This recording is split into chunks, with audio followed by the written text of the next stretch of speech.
Welcome to Mobile Legends. Against the ropes. Imagine 20% from the community prediction predicted Blacklist will win. But despite that, despite the odds stacked against them, they are proving once again that they are the recoded code breakers. And here we see Smart Omega picking up a few lessons from their losses in Game 1 and 2. Some respect bans, a quick switch up in their play style, their drafting flow, and Blacklist still keeping up the aggression. Look at how deep that Hylos is. Look at Perks, man. Yeah, Perks has been using, again, the Hylos. One of the things about Perks is he can use those kinds of defensive heroes like the Matilda to be as aggressive as possible. Although Perks, although the Hylos is an aggressive roamer, despite the limited skill set, he makes things work. He can make outplays over the background. Oh yeah, for sure. Even on a macro level. Folks, quickly there you just saw the emblems in case you're wondering, hey, Suyu is new to MPL Philippines. Got banned in Game 1. Here in Game 3, you're seeing Andoryu play, the Curly Nightmare. Definitely one of the more mechanically demanding heroes in the current metagame. It's rockin' Warcry. So best believe you're going to see a lot of basic attacks, a lot of skills dealt out. And here him hitting level 4 means he's going to be in full swing for the first turtle. Yeah, even during level 3 is already activated with the Warcry. It's easy to spam skills, but Oheb, okay, Andoryu is here. Almost got a kill onto Oheb, but a counter-attack coming in from Blacklist as they bring down Shaknu. That was a quick response from Alright, so expect that kind of combo to come through. That was a surge into a Queller with a close it on the Sever. So basically, you got it right. 1-3-2. There you go. That's a new hero you know. You'll have to think of for sound effects. And he started. Don't get me started. He started off in Immortal form, so he deals extra damage and is a little chunkier. That's why he was willing to do it from second turret. Now, with the turtle up, Andoryu first to the scene. Look at that, he's soloing the turtle. Yeah, he can. And there's damage reduction. Plus, he can spam a lot of skills. And the thing that Renmar commented, oh, wait a minute, they're going right after Perks up against 3, and Andoryu will get the turtle. AOG coming in from Chacos. They want to go for Haji. But that might be too deep for the Mamba because he might fall down though in the hands of MP. Perks is not even done. He did cast the Northeast pathway. MP the King goes in. But okay, the clash will stop there. And I like to again mention what Renmar has been saying for Japan. That the thing about the Suyu is that his second skill, which is HP based dependent, that's right, is an easy way to get the neutral objectives. Even just cast the second skill, it's down to 6,000 HP. That's going to be enough, plus the red 3, to steal away neutral objectives to Blacklist. That's why it would have been very uncomfortable to see that first turtle go over to anyone but Omega. Yeah. That's one of the strengths that Suyu has. Renmar and Midnight were crunching the numbers prior to the broadcast starting. So best believe this is a dream come true for a lot of analysts to see how Suyu will interact with the current metagame in MPL Philippines. Now with that said, second turtle spawning in the lower quarter. For the first time in, I'd say, the whole series, Jome is actually having a comfortable lane. Yeah. Sure, Game 2 was worlds better than Game 1, but here, given that early rotation by Andoryu onto Oheb's kind of protecting himself. Yeah. Oheb's not even crossing that minion wave threshold. Yeah, because it's like you're going up against a Nolan who's just waiting for the perfect opportunity from the burst to strike and burst you down. That's a capability that Suyu can do. So again, if you're Oheb, you do have the entropy if ever those things happen. Here comes the potential clash coming in from Mookie. He sends himself as Ryota works on Lord J and even manages to kick him still. But he's going to fall down due to the tower damages, and Andoryu wants to go for a trade. Lord J and Buoyant able to escape. And just like those are...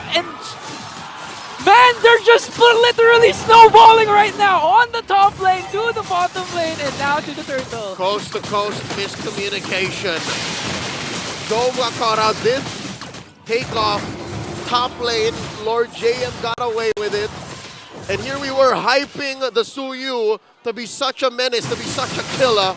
And he couldn't even kill us. Oh, here we go! Ryota with the kick there, paired up with the AOG counter-attack. But MP the King though quite low here as he falls down in the hands of Oak here. So there's the trade Omega is waiting for. But again, you can't afford those miscoms again, those crucial mistakes up against Blacklist. I'll tell you now, Ingan, the numbers don't add up. That kill on MP just now still does not make up for what happened in the early game of Smart Mega. 5 minutes in, Ukir sends himself inside. Oh, trying to burst out OHEB! OHEB, no! Okay, he's gonna fall down, but he brings down Ukir with him.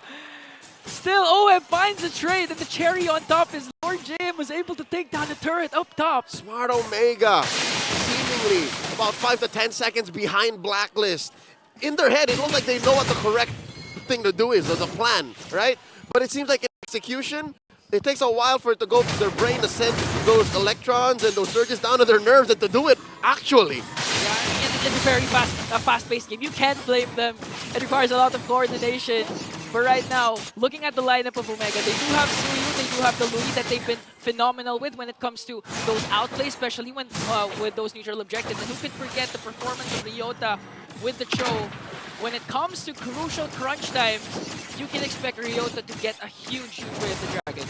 Which is going to be key, given that OHEB is rocking the Purify. So if he finds OHEB some way somehow, forces that pop on the Purify, even Lord JM, then all the more shock news AOGs should matter. Even Ukir with the yin and yang, the polar, and even Andaryu. There's some good CC there. Now check this out, the diversion.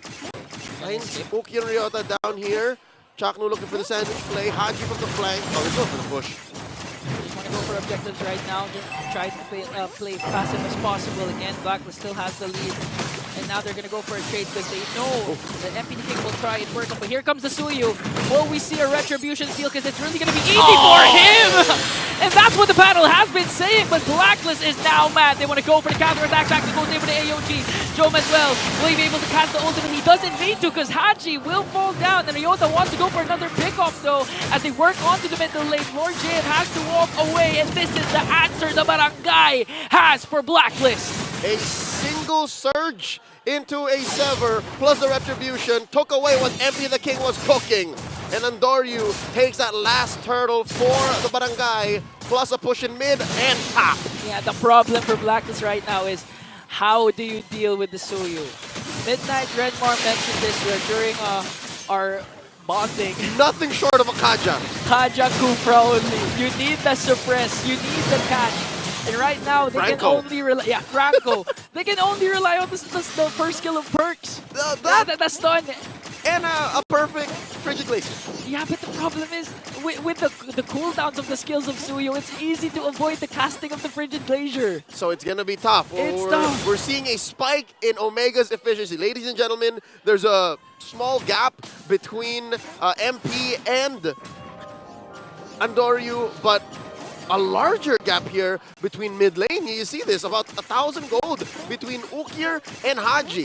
Ukir left out more often in game 2, right? Like, they were doing great with that E, but he would be the only one left. Here, I think this is the perfect hero for him now. Yeah, honestly, Ukir has been using the diversion a lot of times, even just sending out himself. Quick rotations. Literally quick rotation, just to try and make sure OHEB is not having a good time. That enabled, actually, Jome to play like this right now. You've seen him going right against Blacklist, even front-lining. That's how brave they are right now. Which explains why Game 3, almost 10 minutes in, it's looking so much better for Smart Omega. Game 1 and Game 2, Blacklist have trumped them in map mobility. Blacklist just gets to objectives, to fights, to better positions much, much faster. Now Omega, they're up to speed. It just sucks for the Barangay that it took 2 games for them to get to this point. Yeah, and again, even though those are the cases right now, Blacklist still has Haji one Frigid Glacier away from, sweeping Omega. So if the KDA machine performs well, you know it's going to happen. But speaking of Haji, into the back, look at Haji! Speaking of Haji, they just literally sent 3 members just to bring him down. Here comes the glorious pathway. Jome on the other hand, though, still has to catch his ultimate track. He's zoning out the backline with the AOG. Lord JM! Down as Lord JM will fall down and adds a big J. OHEB counters attack with a kill onto Shaknu. And that's a 2 for 1 trade for Omega. Curly Nightmare in full control. Perks just pop! What did we tell you? This Suyu is a menace! A mixture of Julian, Nolan. Who else? You want to include Bane? You can include Bane. Lancelot. No, nobody's like Bane. Okay. Lancelot. Because Search does take you out of the map. Yeah. So, yeah. for the first time in a collective hour, give or take, Smart Omega finally in the driver's seat. Yeah. Half of the Emblem Arena come alive. I could have sworn the green side, or the blue side here in this case, was quiet. Now I can hear some noise. They're shouting again. They're believing again in the barangay. Every single one of them is hoping. One shot is all they need. Oh, another diversion where they send them up top. Okay. Just to make sure that Job can freely push here. There's barely anything between Jom and Ohe, by the way. Like 200 gold tops. Okay. And we haven't really seen Jom take to the skies. So far, Job again has been performing well. Only one death, despite the aggression Blacklist has been showing. And again, we also have to commend Ryota. Ryota has been on point with his show when it comes to his initiations. It's him they need to pop the initial purifies. And they're about to knock into a Blacklist stores. They're about to be in your house. Can you imagine a whole barangay in your house? Yeah, that's so scary. That's a nightmare. Speaking of scary, that's a nightmare. Blacklist doesn't want to face, but they burst down Ryota in exchange for Perks and OF! And Big J, once again, making big plays. A double kill. They're not even going to wait for the Lord anymore. They might be able to end this, though. They're going to go for inhibitor down bottom. They have one catapult. It's just Haji. Okay, look at Ukir with the damage, and Dory goes in. They don't have minions. Blacklist was able to clear it out. But they have minions into the middle lane again, wanting to extend their lead by bursting down an inhibitor.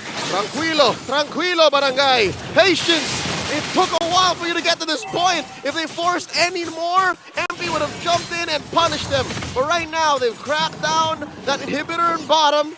They've pressured and popped the Holy Shield in mid. And they're about 6,000 gold ahead, under 12 minutes. Ingan, the barangay's looking great. If Omega wins this game, I'm pretty sure we won't see Suyu anymore. For sure. For sure. Game 2 was an anomaly. No, not just even for the series. I think for the whole playoffs.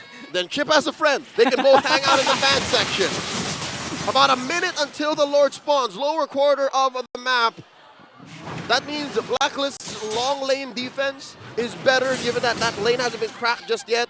But as we speak, you're talking about the Suyu. I'm looking at the Luyi. The Luyi seems to have broken Blacklist's main advantage over Omega. The fact that the map is folded in half. The fact that they can rotate in the places where Blacklist have to check first. So that means here in Game 3, for the first time in the series, it's Omega who's a step ahead. Yeah, because Game 1, Game 2, we've seen Blacklist rotate as one fast as possible. Faster compared to the barangay. Now, Ukir's just really spamming his diversion plays. He's sending himself, sending a lot. Sending two dudes, it doesn't matter. Yeah, we seen a while ago, we were just talking about Haji. And as soon as we stopped talking about Haji, it was gone because Ukir just sent out 3 to break down the KDA machine. Right now, a huge objective is up for grabs, an enhanced Lord. And now, Omega work on it. Lord down to a third of its health. Blacklist playing around the flank. Lord Jam, look at the back! Here comes the kick from Ryota, but Empty the King answers right back. As Job will fall down, but Andorio will get the Lord. Blacklist wants to go for more. They want to go for a trade. They're going to find Ryota, though. Oh, goes in with an entropy, but manages to escape. AOG coming in from Jackno, manages to find Perks. Here comes Empty the King with the Spear of Alpha, though. Andorio goes in. Look at all the combinations he's been pouring out, but it's not going to be enough to bring down Haji and Perks. He went up against 4 by himself and forced Blacklist to retreat. Perks almost went down after that hold surge. It could have been a kill if Ukir was there, but again, a win. You can chalk that up as a win for Omega, but is it just me or are there little lapses of miscommunication for Omega? Sometimes Andorio would be out too far, sometimes he would be behind waiting for the rest of them, and that could have been much better for Omega, but here, Blacklist are holding on by a thread. There's a Lord marching in bottom, top lane and mid lane in jeopardy. Okay, it's going to be a 5-on-5. We haven't seen the diversion being casted yet. They might make a play as Blacklist works on the Lord, and they're going to burst it down without suffering any inhibitor turret takedowns. But they have to work on the middle lane because there's minions. Perks pops this glorious passing. They're going to be able to burst down the minions. A huge defensive win for Blacklist. Successful defense by Black, keeping the barangay out of their base. And they protect their 2 remaining inhibitors as well. About a minute and a half until the next big objective. And each Lord consecutively getting harder and harder for Omega to take without losing anything. Yeah, and now the question is, who has the advantage when it reaches the Omega timers? That's going to be a huge one because OWeb hasn't been quite activated yet. Although he has a 3-2-2, if ever he doesn't get disrupted in his formation, just manages to free hit, he can easily burst down every single member of Omega. That's right. We saw some semblance of it when he almost got his hands on Ryota with a kill bomb. And that was, what, about 2 or 3 minutes ago? He was short an item or two. Yeah. So with that said, I agree. But very similar to Game 1 and 2, is it not just OHEB again holding together Blacklist? Yeah. Is it not the Filipino sniper who is the main sort of burst? So right now, they gotta protect him too. they have to protect Blacklist. They have to protect OHEB. They also have to. Haji needs also to step up for this game in particular because the main source. If the main source of damage is OHEB, the main source of huge crowd control is really gonna be Haji with the Frigid Glacier. Everyone else just makes it. Everyone else is the glue. Yeah. That holds together this new code. That I don't know yet if Omega has figured out the break. Given that this is still match point and Omega haven't forced us into a Game 4 just yet. That Lord is almost up and Andoryu is just circling around these bushes. That's what's scary for Blacklist is they have no free way to check except for Haji. Yeah, and an instantaneous burst can happen.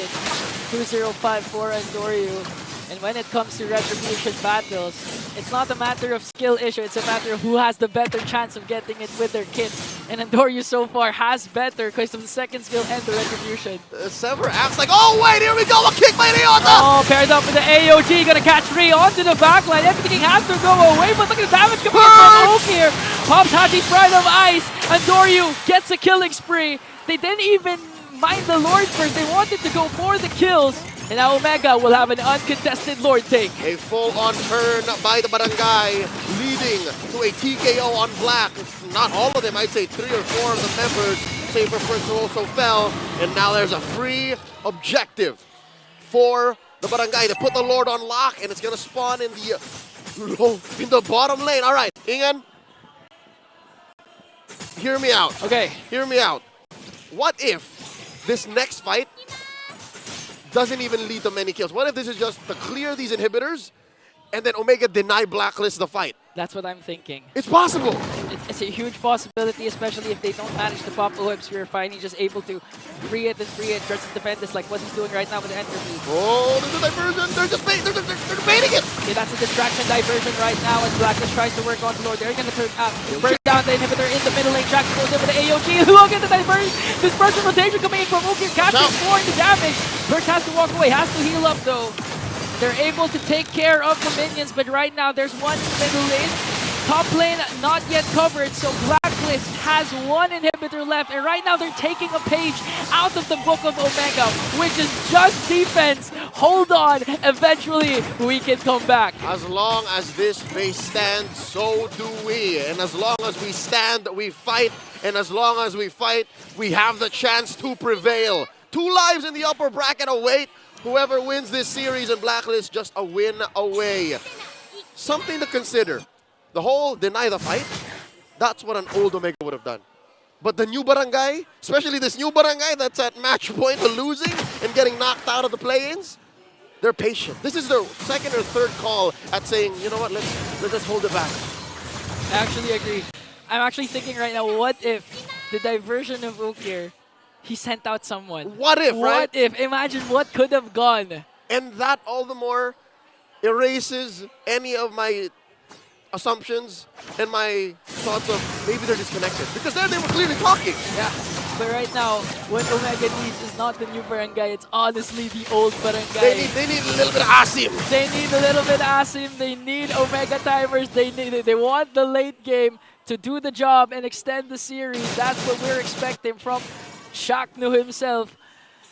But okay, Blacklist, they've been doing a good job of not forcing OHEB to pop his Purify. So Ryota again needs to really force out OHEB's Purify. All right, so if there's anyone from Omega who's going to force something out of Black, it's Chaknu and Ryota. Just get in there, get in the paint, force Perks to be a little off position so that OHEB gets opened up. Force MP. You know what? MP has also been a solid peel. Like MP, Lord JM, Perks, they're all just there to protect OHEB. Yeah, and they've been doing a good job. And they're more than enough. Whenever they see someone getting close to OHEB, MP the King casts a Spear of Alpha right away. The moment I see MP the King, step on the clutch and switch it up into aggressive mode, and he starts killing people, that's when you know Blck is in control. That's going to be a problem for Omega. But right now, so far, they have a 5k gold lead, plus in control of his lords, that this might be another objective that they can safely take away. All right, Perk spots the shenanigans, spots Andoryu's lord taking activities, and he says, all right, guys, get into position. That's all 5 members of Blck in the purple side jungle. And here, look at this. Omega sending them over to the back. Okay, That's Jom and Ukir. Ukir and Jom gets caught up by Haji. Haji knows this. They've done this a while ago. Now they're isolating the 2 members of the barangay. They're going to take down Jom though. Ukir with the winter crown, but eventually he's going to fall down in the hands of the Filipino sniper.